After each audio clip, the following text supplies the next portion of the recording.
बीच बाबा साहब नहीं है, फिर भी हमारा समाज उनका परिनिर्वाण दिवस मनाता है, उनको याद करके रखा है। तो वो अमर है और अमर लोग कभी मरते नहीं है। तो बाबा साहब आज हमारे बीच नहीं है, लेकिन हमें इतनी खुशी है कि आज सामंतवादी मानवादी की व्यवस्था काम करने वाले लोगों को भी पता है कि ये बाबा साहब एक ऐसा नाम है जो आज तक जिंदा है। तो दोस्तों, मैं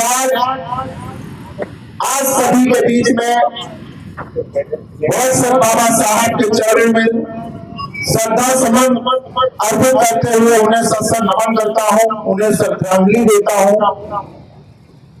जैसा कि अभी हमारे साथियों ने बताया कि प्रशासन के लोग ये प्रोग्राम नहीं होने दे रहे थे, यहाँ की व्यवस्था को बिगाड़ने पे लगे हुए थे, लेकिन अगर आस पास में प्रशासन के लोग घूम रहे हो या सुन रहे हो या हमारी आवाज जा रही है या वीडियो के माध्यम से जाए, तो शायद मैं उनको ये बताना चाहूंगा कि समय बदलता है और जिस दिन हमारा समय आया, अगर हमारे किसी भी प्रोग्राम को आपने स्थगित किया या उसे भंग करने की कोशिश की, तो ये बहुजन समाज बदला लेकर रहेगा। क्योंकि मुझे आज किसी प्रकार का कोई हंगामा नहीं करना है, आज किसी प्रकार का कोई शोरगुल नहीं करना है, क्योंकि आज हमारे मसीहा बाबा साहब भीमराव अम्बेडकर जी का शोक दिवस है और मैं नहीं चाहता कि शोक दिवस को आप लोग भंग करें। अगर जैसे कहते हैं कि अगर किसी की आस्था या किसी के ध्यान को भंग करोगे तो शायद आप पर प्रहार होगा, तो ये आप अपनी मनसा निकाल लें। अगर किसी के बहकावे पे अगर आप आके हमारे प्रोग्राम को बंद करेंगे, किसी के बताने पे आके अगर हमारे प्रोग्रामों में आप जो हस्तक्षेप करेंगे, तो ये बहुजन समाज है तुम्हें ईंट का जवाब पत्थर से देगा। दोस्तों, जैसा कि हमारे साथ दिन रात हमारे समाज के लोगों को कहीं न कहीं बरगलाया जा रहा है, हमारा समाज बहुत भोला भाला समाज है। छोटे छोटे ऑफर में हमारे समाज के लोग बिक जाते हैं। याद करो बाबा साहब को, आपके लिए, आपकी खुशी के लिए उन्होंने अपने 4 बच्चों की कुर्बानी दी, अपने परिवार छोड़े, और आज हम सिर्फ यही कहते हैं कि बाबा साहब नाम लेने से कभी हम लोगों का उद्धार नहीं होगा। अगर आपको बाबा साहब की तरह ही मिशन चलाना है तो आपको बलिदान देना पड़ेगा, आपको त्याग देना पड़ेगा, और वो त्याग हमारा समाज तुम्हारे बच्चों का त्याग नहीं मांग रहा, हमारा समाज तुम्हारी संपत्ति का त्याग नहीं मांग रहा, बस हमारा समाज त्याग मांग रहा है तो थोड़े से आपके कीमती समय का त्याग मांग रहा है। आपने देखा होगा आज पूरे भारत को पता है आज ऐसे मसीहा का परिनिर्वाण दिवस है जिन्होंने पूरे समाज को, भारत के अंदर जितनी भी जातियां हैं, सभी जातियों को उद्धार करने के लिए, सभी जातियों को अधिकार देने के लिए बाबा साहब ने अपनी इतनी मेहनत की, अपने बच्चों को खो दिया, लेकिन ये समाज हमारा भूल बैठा है। मैंने देखा कि प्रशासन के लोग जो सिर्फ वो देखी बात करते हैं, सत्ता के टुकड़ों पे पलने वाले लोग हम लोगों के साथ में जाति भेदभाव करते हैं। अभी 26 तारीख को एक संबल के मामले में ज्ञापन दिया गया था हरदोई में, तो हमारे लोगों के लिए इतनी पुलिस लगाई गई कि कुछ लोग, हमारे लोग डरते हैं ना पुलिस से, हमारा बहुजन समाज पुलिस से बहुत डरता है। 3 तारीख को हरदोई में हम लोग ज्ञापन दिए थे, तो वहां पर मैंने देखा कि इसी समाज के कुछ वंश में गुलामी रखने वालों ने अपना जुलूस निकाला और हरदोई के कचहरी चौराहे को पूरा जाम किया। सोलर रोड चौराहे से लेकर जेल रोड तक पूरा बैरिकेडिंग लगी, पुलिस का पूरा बल मौजूद रहा। वो लोग अपनी मनमानी करते रहे, तरह तरह के नारे लगाते रहे, और तुम्हें ये भी पता है कि ये सामंतवादी सोच के लोग सिर्फ हम लोगों को उकसाने का काम करते हैं। अभी कुछ दिन हुआ कि अभी कुछ लोग हमारे लोगों को टारगेट करते हैं कि हमारे लोग नीले कपड़े पहनते हैं, नीले गमछे डालते हैं, नीला झंडा लेकर चलते हैं, तो वो लोग कहते हैं कि ये लोग नीले कबूतर हैं। अगर हम तुम्हें देख कर कह दें या जैसे नहीं काम कहते हैं कि हमें सुनाई का ना, तो अगर आप हमें सुना के कहोगे तो कहीं कहीं किसी के अंदर खून खौलता नजर आएगा। तो हमारे भाई ने भी उस पर जवाब दे दिया, लेकिन उस पुलिस ने उनके पिता को उठा के जेल में बंद कर दिया, थाने में बंद कर दिया। जैसे हमारे लोगों को पता चला, मैं गया और उनको बिल्कुल इज्जत के साथ छुड़ा के लाया, उन्हें घर भेजा। तो ये सरकार भी उसी मंशा पे चलती है जिस मंशा पे उनके बाप चलते हैं। तो हम लोग किसी के भी धर्म पर टीका टिप्पणी नहीं करना है। हमें अगर खुद को बदलना है तो अपने आत्मविश्वास को बदलना है। अगर बात करें मुझे और संगत से भूल जाए, ऐसा कुछ नहीं है दोस्तों। आपने देखा होगा जो बुजुर्ग लोग कहेंगे संगत में सब कुछ होता, ऐसा कुछ नहीं होता, मैं नहीं मानता।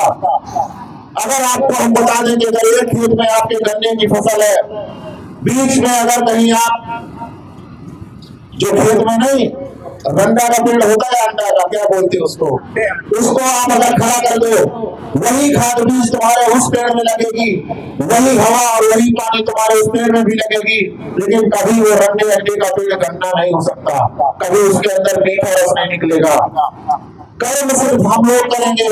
अपने अंदर कैसी अपनी मानसिकता कर अपनी सोच को कैसा बदलाव लाएंगे, परिवर्तन हमें खुद करना है।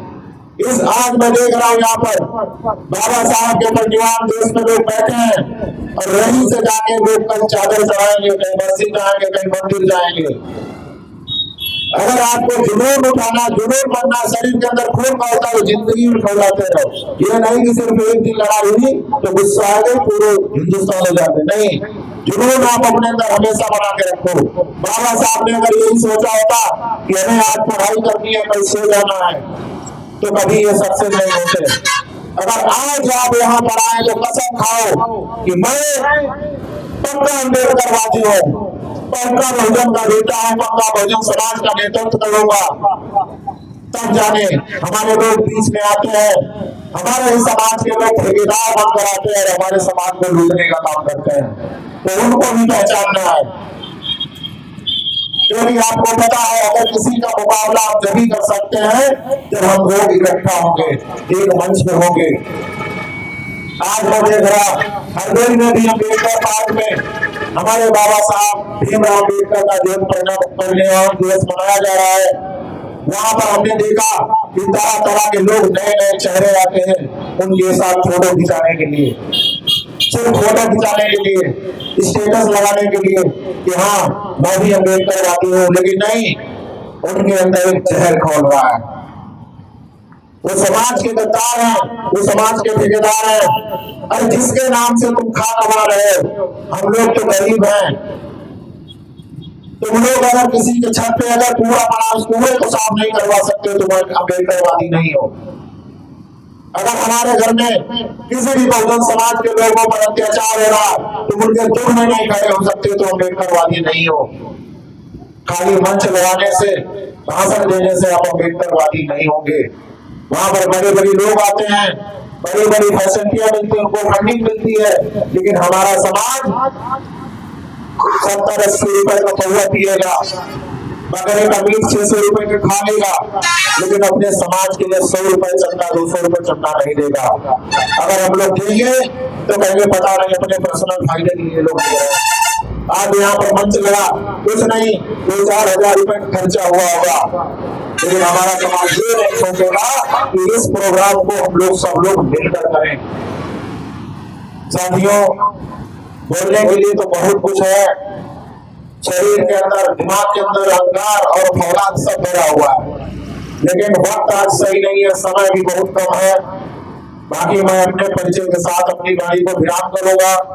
बाबा साहब के नाम की 1-2 शायरियां हैं वो मैं सुना दूंगा, तो हर एक जगह सुनाता हूँ, तो यहाँ भी सुनाऊंगा। शायद हमारी एक शायरी से ही किसी का मन बदल जाए। तो कहना है, गुल को गुलाब और गुलाब को कमल बना डाला। ध्यान देना कि गुल को गुलाब और गुलाब को कमल बना डाला। यूं तो भारत में अनेकों महापुरुष दोस्तों, लेकिन आपके लिए बाबा साहब ने भारतीय संविधान बना डाला। भारतीय संविधान बना डाला।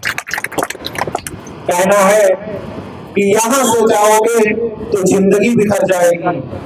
यानी आप और हम एक दूसरे से दूर रहेंगे, अपने समाज से दूर रहेंगे, जाति भेदभाव में बटेंगे कि तुम पासी हो, तुम चमार हो, तुम धोबी हो, तुम धानुक हो, तुम फलाने हो, तुम ठिकाने हो, तो हम लोग बर्बाद कर दिए जाएंगे। आपने देखा होगा कि हम लोगों के अंदर वो चैन खोल रहा है कि एक वक्त ऐसा था अगर कोई हमारा गौतम समाज का भाई, चमार समाज का भाई अगर किसी के पासी के नल पे पानी पीने देता था तो वहां पर लोग कहते थे कि बाल्टी हटा लो, वहां पर चमार लोग आए पानी पीने के लिए। दोस्तों, मैं भी पासी समाज से हूँ, मैंने इन चीजों को देखा। और आप सबको ये भी पता होगा कि हर कोई बच्चा पेट से अम्बेडकरवादी नहीं पैदा होता। हमने भी बहुत मंदिर देखे, हमने भी बहुत मस्जिद देखी। अगर वहां पर सोच के देखो तो तुम्हें मिलने वाला कुछ नहीं, कुछ नहीं मिलेगा, बर्बाद हो जाओगे तुम। तो ये सब मानसिकता आप हिंदू, मुस्लिम, चमार, धोबी, धानुक वाली निकालो और एक थाली में कोशिश करो खाने का। अगर नहीं एक थाली में खा सकते तो एक पास बैठ सको। जब एक साथ बैठोगे तभी कहीं कहीं हमारे समाज का भला होगा। लोग कहते हैं, बड़े बड़े मंचों से बोलते हैं, हम लोग बेटी और बेटी का रिश्ता निभाते हैं। रोटी बेटी का रिश्ता तो आप नहीं निभा पाओगे, मैं लिख के दे दूंगा। उसी तरीके से लोग कहते हैं कि हम लोग हिंदू राष्ट्र, यहाँ पर बहुत सारे ऐसे हमारे साथी लोग बैठे होंगे, कहेंगे कि हम हिंदू राष्ट्र बनाना चाहते हैं। जब तुम अपने घर में हिंदू राष्ट्र नहीं बना पाओगे तो पूरा भारत कहां से जोड़ पाओगे। अभी आपने देखा हमारे जो है बौद्ध भिक्षु लोग यात्रा निकाल रहे हैं, तो वहीं पर बैठा है बागेश्वर धाम का 40 से 45 साल का उम्र का एक लड़का है, वो एक हिंदू राष्ट्र की यात्रा निकाल रहा है। तो ये सब चीजें हैं, शिक्षा का अभाव, जिसके अंदर जितना कम रहेगा वो उतना ही बेवकूफ बनेगा और पागल बनेगा। सबसे फोकस है हमारे बच्चों को शिक्षित बनाओ। तो कहना है कि यहाँ से जाओगे तो जिंदगी बिखर जाएगी और ये जुल्फे नहीं है जो बाबू समझ जाएगी। देखिए, हमारे तुम्हारे बाल अगर हमें में इधर उधर हो जाते हैं ना, गाड़ी चलाते चलाते हाथ से संभाल लेते हैं, संभालते कि नहीं संभालते, लेकिन जिंदगी तुम्हारी बिखरेगी, संभलेगी नहीं। कि यहाँ से जाओगे तो जिंदगी बिखर जाएगी और ये जुल्फे नहीं है जो बाबू समझ जाएगी। कि यहाँ से जाओगे जिंदगी बिखर जाएगी और ये जुल्फे नहीं है जो बाबू समझ जाएगी। एक बार अपने समाज का हाथ पकड़कर देख लो, ऐ मेरे दोस्तों, जिंदगी रोकर नहीं हंसकर गुजर जाएगी, हंसकर गुजर जाएगी। तो आपको पता है, जब आपके घर में आग लगेगी तो आपके ही समाज के लोग आएंगे, आपके अपने आएंगे। आज तुम्हारे और भाई में नहीं बन रही है, लेकिन कोशिश करो कि हम लोग भाई भाई लगना हो, परिवार के लोग अलग ना हो। संपत्ति पे लड़ाई हो रही, छोटा भाई बड़ा भाई समझ कर थोड़ा माफ कर दो, लड़ाइयां मत करो। जो आप आज लड़ाई करोगे कल को तुम्हारे वो बच्चे करेंगे। लड़ाई में सिर्फ हमारा समाज बर्बाद हुआ, बाकी कुछ नहीं।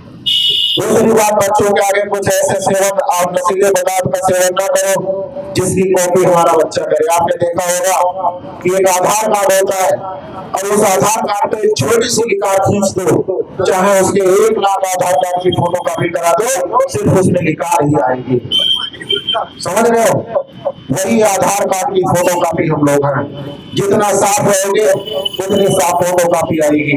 अगर थोड़ी सी, अगर हमारे समाज के अंदर या हमारे घर में थोड़ी सी लिकार खींचेगी तो 7 पीढ़ियों तक वही लिकार खींची चली आएगी।